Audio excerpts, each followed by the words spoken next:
So it's a chemical reaction that takes place, and the primary reason for doing that is it changes the viscosity of the material so that it's more like diesel fuel and is able to burn in a conventional diesel engine.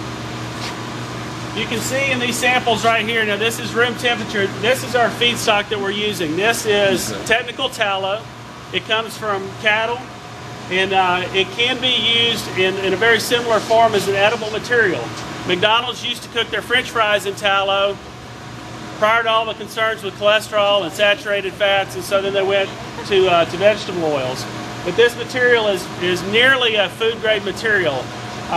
It's very clean. It's used for soaps, detergents, cosmetics. It has a tremendous number of uses.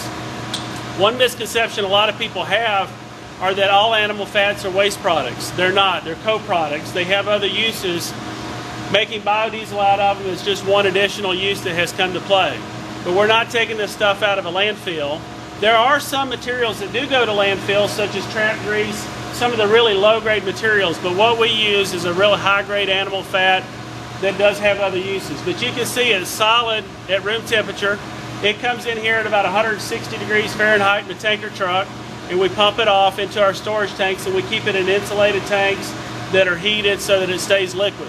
We go to what we call a settling tank, and those are the big, long, horizontal tanks that we walk past as we were coming in. We start over in that corner. We phase separate the glycerin. The glycerin is the main co-product that comes from biodiesel, and you see it already settling out here in this bottom phase. So it'll just naturally settle out by gravity because it is a polar compound, whereas the methyl esters are non-polar compounds, and so you have just a nice gravity separation that takes place. It can also be done with centrifuges to speed it up. We use just the gravity and time from using the settling tanks. This is the glycerin that comes off the process. Now, it's a crude glycerin. Glycerin is used in a lot of, again, pharmaceutical applications, food applications, but it's a very highly refined glycerin that's used in those. This is a crude glycerin.